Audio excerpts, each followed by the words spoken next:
오늘의 주요 뉴스입니다.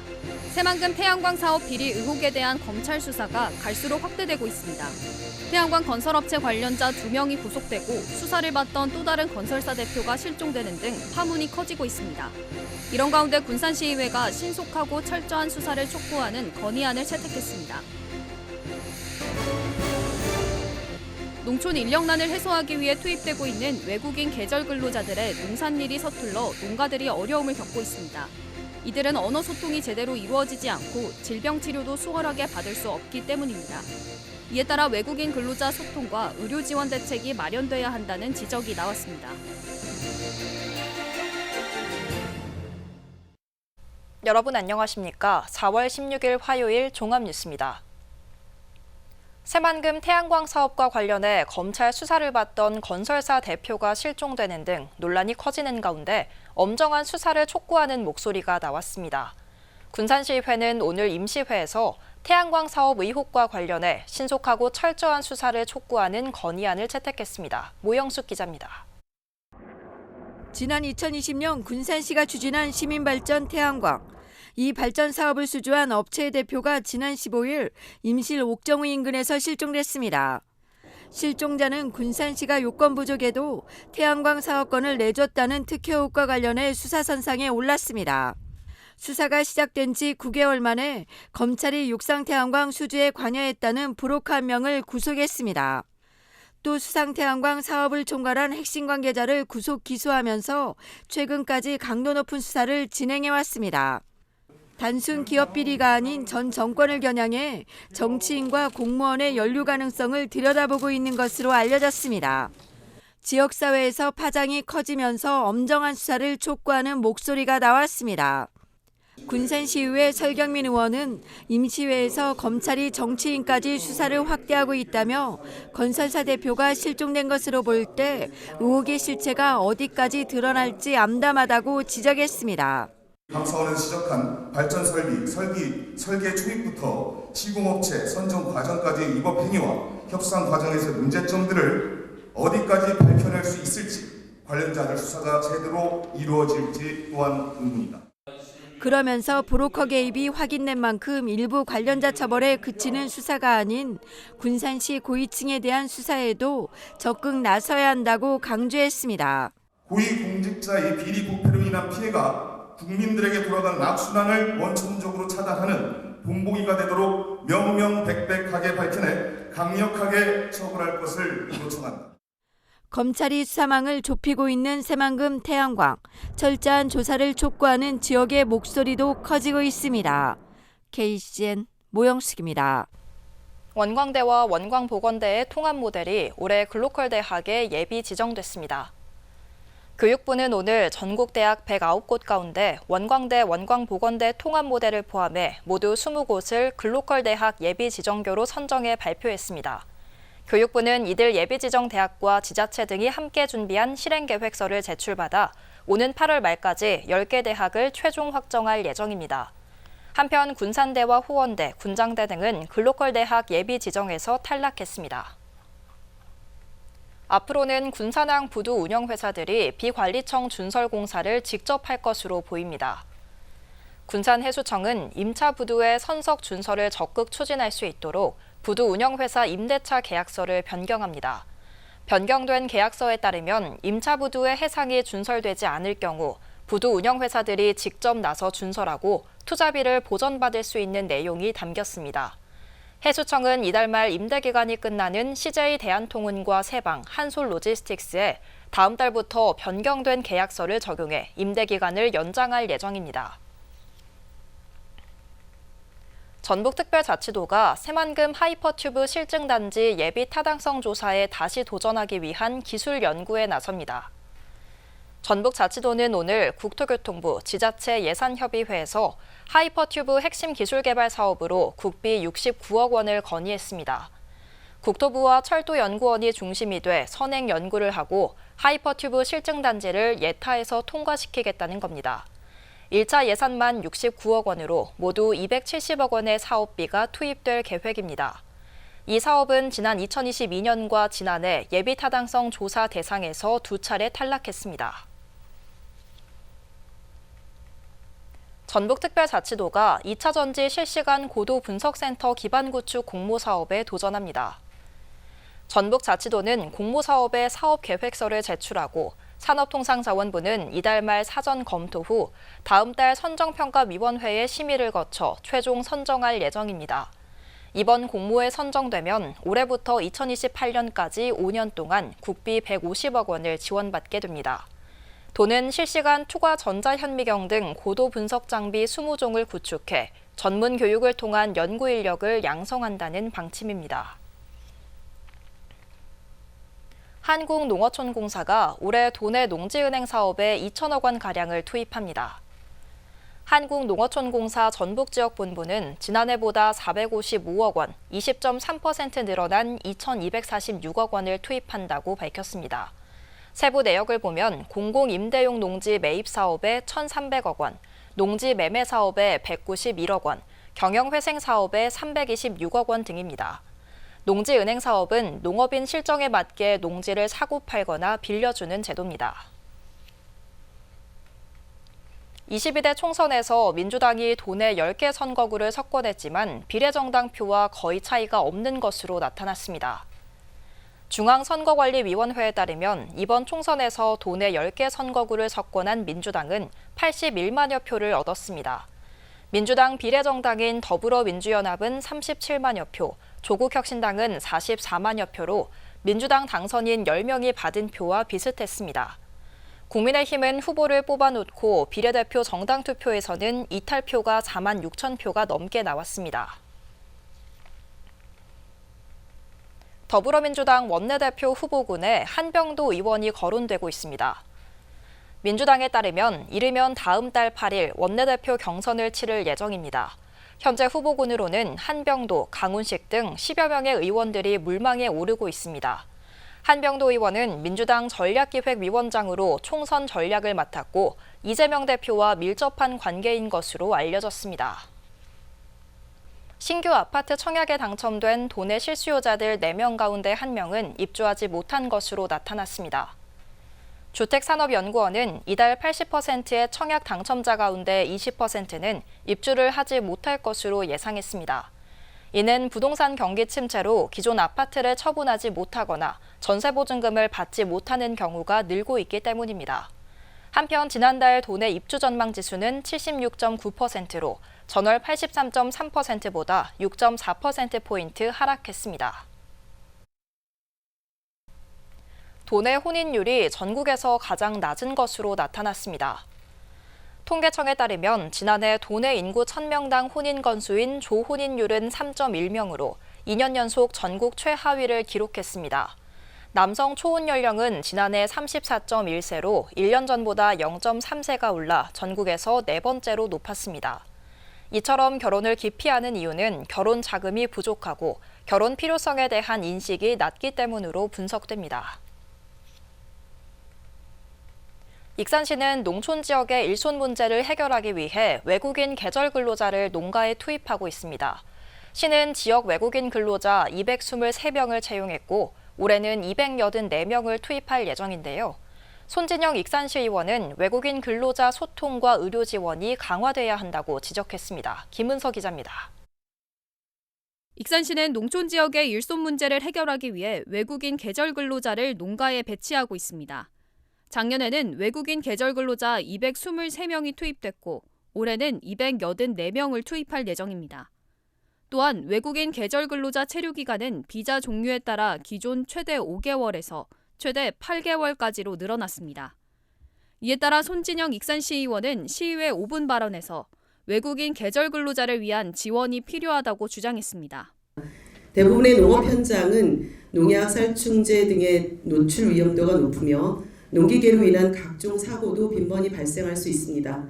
이처럼 농촌에서 외국인 근로자들이 고용이 증가함에 따라 안전사고를 예방하고 일의 효율성을 높이기 위해서는 다각적인 노력이 강구되어야 할 것입니다. 손 의원은 농민과 외국인 근로자의 소통 문제를 해결해야 한다고 주장했습니다.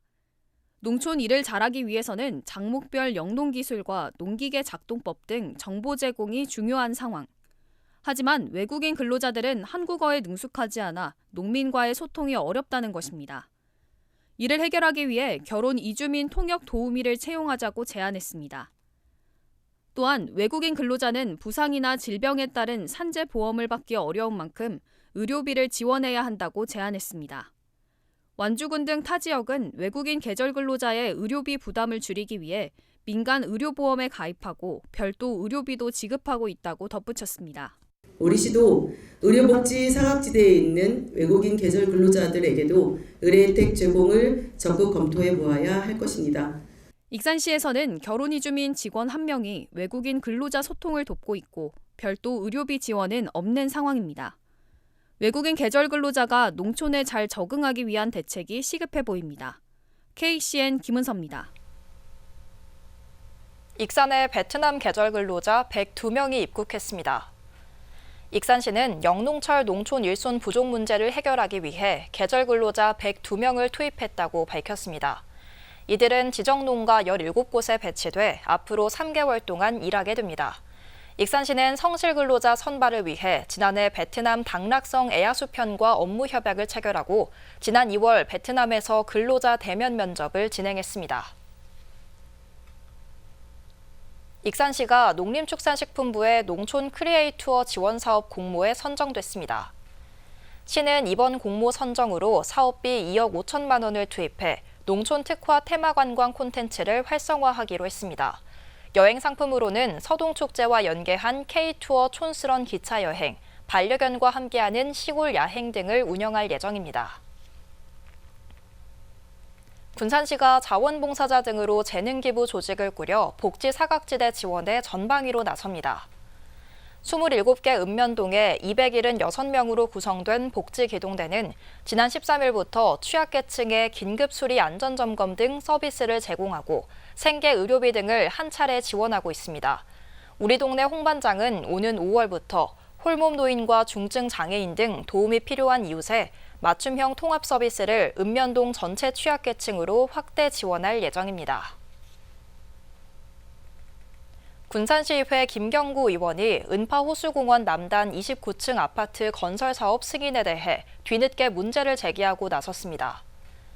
김경구 의원은 오늘 시의회 5분 발언을 통해 지난 2022년 4월 은파호수공원 남단 29층 아파트 건설 사업 승인이 타당한지 지적했습니다. 해당 지역은 제2종 일반 주거지역의 사유지로 승인에 문제가 없다고 하지만 자연환경과 경관을 저해하고 있다고 주장했습니다. 그러면서 군산시에 해당 위원회의 경관성 검토 기능을 강화할 수 있도록 인적 구성을 보완할 것과 심의 역량이 부족한 위원에 대한 해촉을 권고했습니다. 군산 시민단체가 은파호수공원 테라스하우스 신축에 대해 감사원에 감사를 청구했습니다. 시민단체는 오늘 도청에서 기자회견을 열고 군산시가 테라스하우스 신축공사 건축 면적을 완화해준 결정은 위법하고 특혜 의혹이 있다며 감사원에 공익감사를 청구했다고 밝혔습니다. 시민단체는 군산시가 지난해 8월 건폐율 상한이 20%인 자연 녹지 지역을 29%로 완화해줬다며 특혜 의혹을 제기했습니다. 한편 시민단체는 감사 청구를 위해 그동안 은파호수공원 등에서 시민 300명의 서명을 받아왔습니다. 은파호수공원의 대표적 명물인 음악분수가 역사 속으로 사라집니다. 군산시는 최근 잦은 고장으로 음악분수 가동이 어렵다고 판단해 철거를 결정했다고 밝혔습니다. 음악분수는 지난 2007년 9억 6천여만 원을 들여 음악과 분수, 조명이 나오는 시설로 만들어졌습니다. 하지만 18년이 지나면서 잦은 펌프 고장으로 가동이 중단된 채 애물단지로 전락했습니다. 잇따른 노동자 사망 사고로 고용노동부 특별근로감독을 받은 세아베스틸 군산공장에서 또 인명사고가 발생했습니다. 전북경찰청에 따르면 오늘 오전 11시 40분쯤 세아베스틸 군산공장에서 일하던 협력업체 직원 64살 A씨가 낙하물에 맞아 쓰러졌습니다. A씨는 그라인더 작업 도중 절단된 파이프에 맞고 현재 심정지 상태인 것으로 전해졌습니다. 세아베스틸은 지난 2022년부터 2년 동안 노동자 4명이 숨지는 등 인명사고가 잇따라 발생한 사업장입니다. 세월호 참사 10주기를 맞아 익산과 군산에서 추모 행사가 진행됐습니다. 익산에서는 오늘 익산참여연대가 영등동 하나은행 앞에서 세월호 참사 10주기 기억 행사를 열고 노란 리본과 풍선 나누기, 추모와 기억 함께하기 등을 진행했습니다. 같은 날 원광대학교도 세월호 참사 추도식을 진행해 희생자들을 추모하고 구조활동 중 숨진 동문교사 2명의 희생 정신을 기렸습니다. 앞서 지난 13일에는 세월호 군산 기억 모임이 군산 구시청 광장에서 기억식을 열었습니다. 기억식은 주민과 시민단체가 참여한 가운데 묵념과 시낭송, 캘리그라피 등이 진행됐습니다. 전북특별자치도 교육청이 교육 공무직원 223명을 선발합니다. 도교육청은 올해 제1회 교육 공무직원 채용 시험을 통해 늘봄 실무사 168명, 교육복지 조정자 8명, 교육복지사 47명 등 223명을 선발한다고 밝혔습니다. 원서는 오는 22일부터 24일까지 접수받고 1차 필기시험은 다음 달 18일, 2차 면접시험은 6월 15일에 각각 치러집니다. 한편 하반기 채용시험에서는 232명을 선발할 예정입니다. 계속해서 전북권 뉴스입니다. 도자치경찰위원회가 전국 최초로 순찰 지원 앱을 자체 개발했습니다. 도자치경찰위는 자율 방범대 순찰 활동을 지원하는 주민과 통하는 순찰 지원 앱을 개발해 본격적인 시범 운영에 들어갔다고 밝혔습니다. 개발된 앱은 경찰청이 관리하는 지역별 범죄 위험 등급 데이터와 주민이 순찰을 요청한 2,000여 건의 데이터를 분석해 효율적인 순찰 경로를 생성하는 기능을 갖췄습니다. 시범 운영 지역은 전주, 김제, 임실, 부안 등 4개 시군이며 시범 운영을 통해 문제점을 개선, 보완할 계획입니다. 진안군 마이산 북부 관광단지에서 오는 5월 31일부터 이틀간 진안고원 막걸리 페스티벌 낭만포차가 열립니다. 올해 처음 열리는 막걸리 페스티벌에서는 지역 특산품인 딸기 막걸리와 홍삼 막걸리를 비롯한 다양한 전통주를 무료로 제공하며 막걸리 빨리 마시기, 막걸리 소믈리에 선발대회, 복면가왕 노래대회 등 다채로운 행사도 개최됩니다. 군은 관광객 편의를 위해 전주 한옥마을과 마이산 북부 관광단지를 오가는 버스를 운영하며 교통비 10,000원은 지역 상품권으로 돌려받아 행사장에서 사용할 수 있습니다. 김제시가 지역 상권 활성화를 위해 전통시장 5일장을 확대 운영하고 다채로운 행사도 선보입니다. 김제시는 연중 끝자리 2일과 7일에 전통시장 입구에서 김제동원 앞 광장 부근까지 교통을 통제해 5일장을 확대 운영한다고 밝혔습니다. 전통시장 5일장에는 기존 50여 노점 점포와 더불어 농특산물 직거래 장터, 사회적 경제기업 프리마켓 등도 열리며 거리문화 공연 등 다양한 볼거리도 제공됩니다. 지금까지 전북권 뉴스 김은서입니다. 익산 힐스테이트 국공립 어린이집이 오늘 문을 열었습니다. 어린이집은 익산시가 1억 6천만 원을 투입해 지상 1층 230평방미터 규모로 조성됐고 보육실 4개와 유희실, 외부 놀이시설 등이 갖춰졌습니다. 어린이집은 영화반과 시간 연장반 등을 운영해 보육 시간을 확대할 예정입니다. 한편 시는 오는 2026년까지 익산에 국공립 어린이집 9곳을 추가로 설치할 계획이라고 밝혔습니다. 제259회 익산시의회 임시회가 오늘부터 열렸습니다. 이번 임시회는 오는 19일까지 진행되며 주민자치회 운영 조례 개정안, 공유재산 사용료 감면 동의안 등을 논의합니다. 임시회 첫날 5분 발언에서 조은희 의원은 북부권 전통시장 활성화 방안 마련 필요성을, 한동현 의원은 익산시 저출산 및 돌봄 사회문제 해소를 제안했습니다. 이종현 의원은 건설공사 재해 예방 필요성을, 김경진 의원은 부송동 화물터미널 이전을 제안했습니다.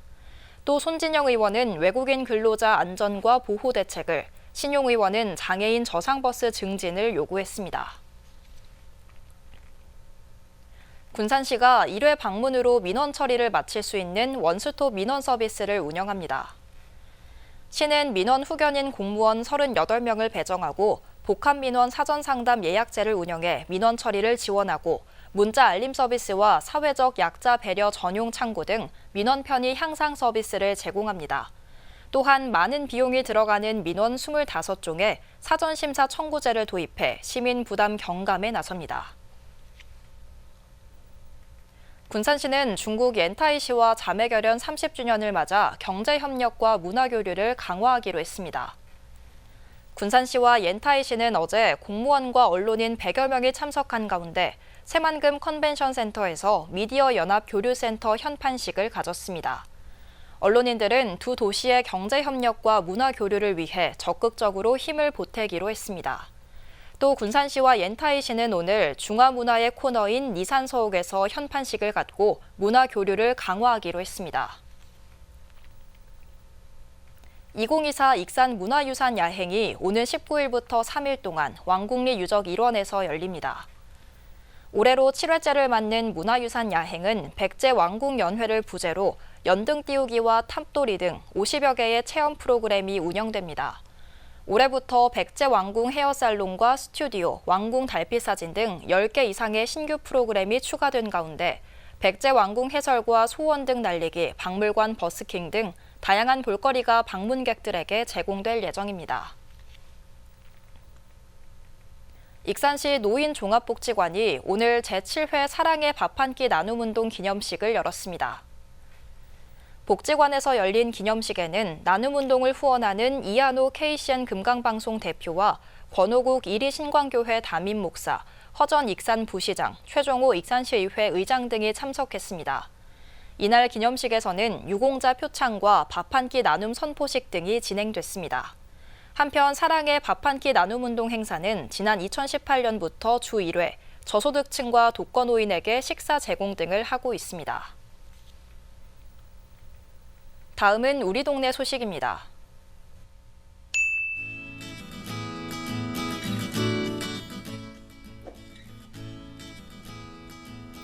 익산시 송악동 지역사회보장협의체가 어르신과 함께하는 마실길 여행 사업을 추진했습니다.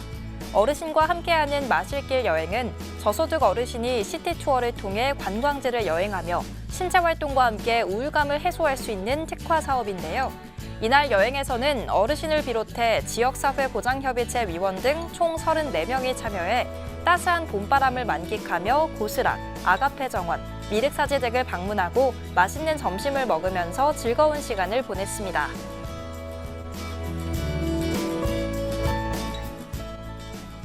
익산시 동산동 새마을 부녀회가 지역 소외계층을 위해 사랑과 정성으로 만든 물김치 나눔 봉사를 펼쳤습니다. 부녀회원들은 이른 아침부터 직접 신선한 재료를 구입하고 정성껏 물김치를 만들어 독거노인과 저소득 이웃 60여 세대에게 전달했습니다.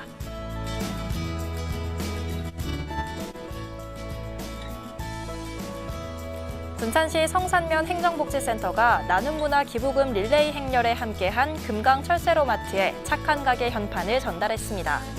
금강 철새로마트는 금강호를 배경으로 철새들의 낙원인 자연생태관광지 금강하구두 근처에 자리하고 있는데요. 성산면의 이웃과 함께 나눔에 동참하기 위해 매월 정기적으로 기부를 약속했습니다. 이어서 내일의 날씨입니다.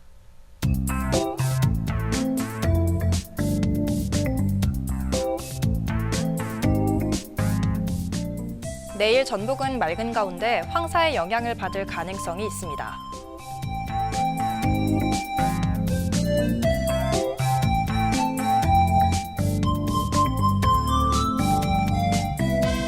기온은 4도에서 출발해 25도까지 오르겠습니다.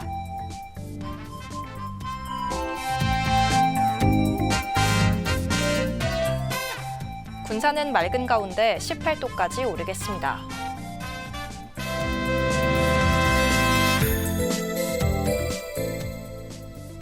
익산도 맑고 최고 기온 21도까지 오르겠습니다.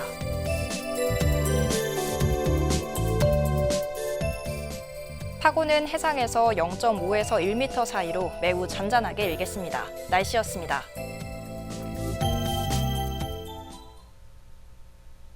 이상으로 KCN 종합뉴스를 마칩니다. 정확한 보도로 늘 함께하겠습니다. 시청해주신 여러분 고맙습니다.